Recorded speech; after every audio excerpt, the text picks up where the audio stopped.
shoes are right there. Hey guys, my name is Jess. Welcome back to my channel.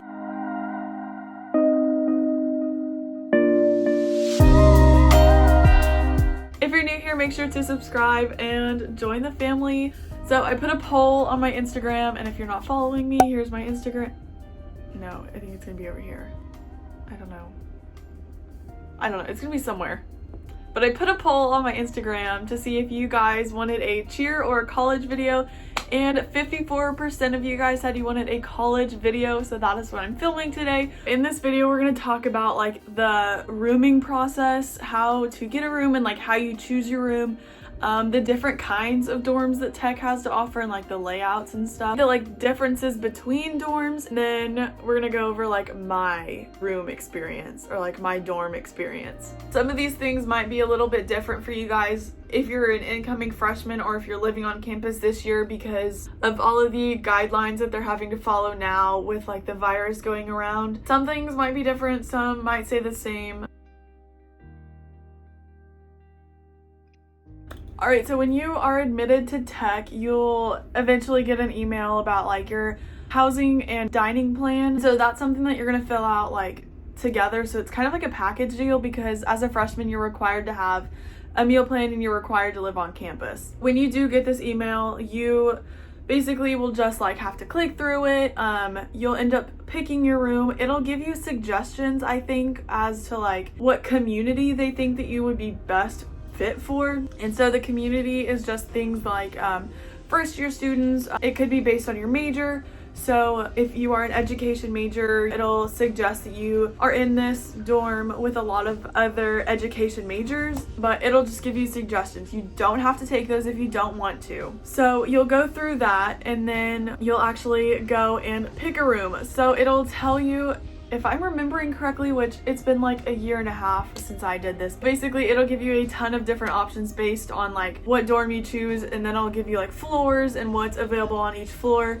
Okay, and then this is where the roommate process comes into play. Unlike other universities where you'll fill out maybe a questionnaire or a personality test or something like that to like pair you with a roommate, Tech does not do that. You don't get paired with a roommate. You choose your room, and then whoever chooses the other bed in that room is your roommate. So the way that they do it is like you'll get a layout of the entire dorm, and based on like what floor you pick, it'll show you the rooms and then what bed is available in each one of those rooms. So you go, you click on a bed, you choose it, and then whoever chooses that bed right next to you is your roommate. It'll give you their school email. You can email them, get their contact information, add them on Snapchat, add them on Instagram, text them, whatever. But that is how you get into contact with your roommate and how the whole process goes. So now into all of the different dorms on campus.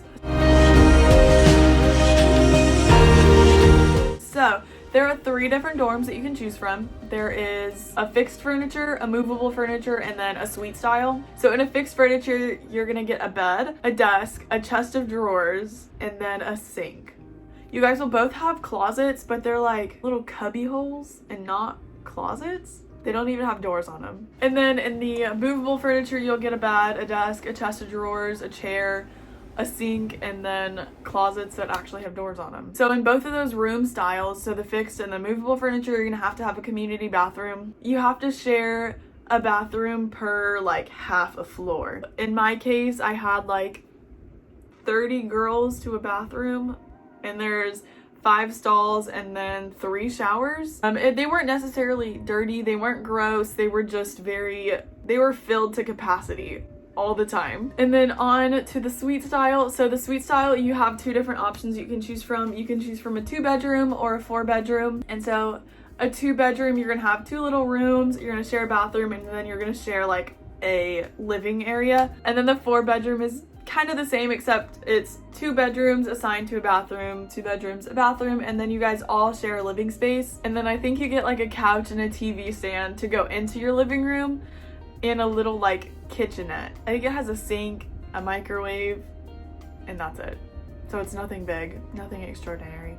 These types of rooms are gonna be your most expensive, and they're also gonna fill up super quick. Suite style dorms are open to upperclassmen and they're open to freshmen. So odds are if you haven't chosen housing by now, you're not gonna get into a suite style. Sorry. Depending on the dorm that you choose, you're probably gonna have a dining hall underneath. And when I say underneath, I just mean like the ground floor. But most of the dorms have dining halls or some sort of like dining in them, whether it be like a Sam's Express, which is like a little convenience store, or like a legit restaurant. I was in one of the only dorms that didn't have a dining hall or dining options whatsoever, so we had to walk somewhere to get food, which isn't a bad thing. It helps you tackle the freshman 15. And then depending on what dorm you're in, you're gonna have like study rooms or lounge areas. These will include like TVs, couches. Like mine had mailboxes in there.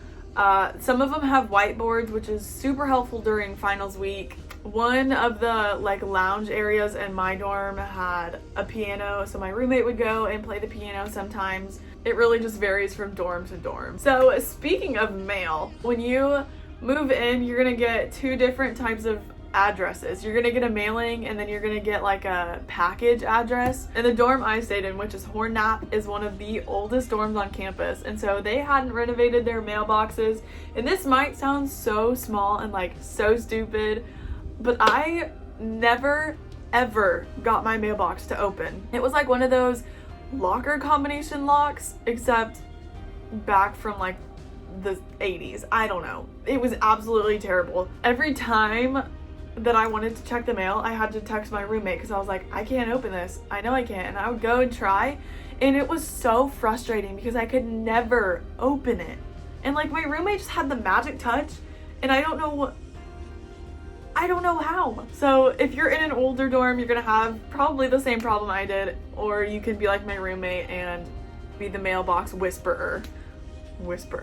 Or if you're in one of the more updated and renovated dorms, you're gonna be able to like use your room key to unlock it, which would have been really nice. One last thing about just like dorms in general, and I know that I've shoved a lot of information at you guys, I'm sorry. So you're gonna have what they call a CA on your floor, and so there are gonna be 2 CAs per entire floor, so there's gonna be like one on each end of the floor. They are just there to help solve your problems if you have questions about the dorm, if you have questions about classes, just things like that. The best way to describe a CA is from Zoe 101, like the ravioli girl. That was like their dorm mom, and that's basically what a CA is, except ours didn't eat ravioli out of a can and didn't cry a lot, or not that I know of. My CA's name was Maddie, and she was a lifesaver in a couple different scenarios. We actually had to have her come close our window a couple times because our windows wouldn't close.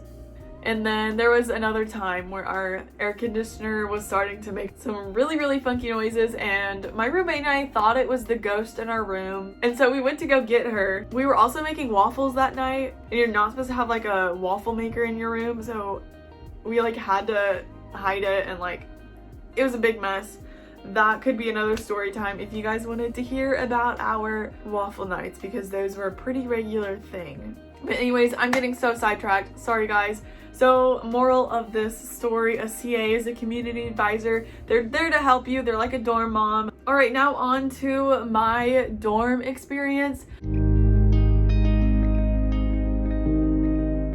All right, so I was in a dorm called Hornap, and Hornap is a movable furniture. So I had a bed, a desk, a chair, a chest of drawers, sink, and then my own closet. This is also the type of room where you can loft your bed. So if you don't know what lofting is, it's just like where you raise your bed up so you can like push your like chest of drawers underneath, and it kind of gives you some more space, which is super nice because the dorms are very small. They're probably the size of my room right now. So I chose my room the December before I went to college, so like the December of my senior year of high school, and then I think I was paired with my roommate in like February or March. And from then on, we like talked on and off throughout the summer, got to know each other. We actually met up in June while we were both in Lubbock for orientation and just kind of kept in contact. We coordinated rooms a little bit, so we chose a color scheme. It was gray, pink, and white. Kind of just bought things off of that. Overall, the roommate situation was pretty great. We had our super fun times, and then of course, you know, when you're living with someone, you're gonna have your problems. I mean, our beds were literally like a foot apart, so there is no personal space at all. And if you're not used to living with like a sibling, it's gonna be kind of tough, and it's gonna be something that you have to adjust to. Overall, we just had a lot of fun times together. Some nights we laughed until we cried, and sometimes we just literally cried. And there were times that we would stay awake talking until maybe like 3 in the morning, and I wouldn't change a thing. I really enjoyed it. So I hope that this helped kind of shed like a positive light if you're nervous or anxious about a roommate. I'm not really sure how the roommate situation is gonna go this year because of the virus. So that is all for this video. I hope you guys learned something. I hope this video helped you out even just a tad bit. But if you made it this far into the video, please give this video a thumbs up, and then go subscribe and turn on my post notification bell so you know whenever I post next. Also go follow me on Instagram, because my Instagram is where I'll be posting all of like my channel updates, and if I ever miss an upload day, that is where you're gonna find out first. Thanks again for watching my video, and I will see you next time.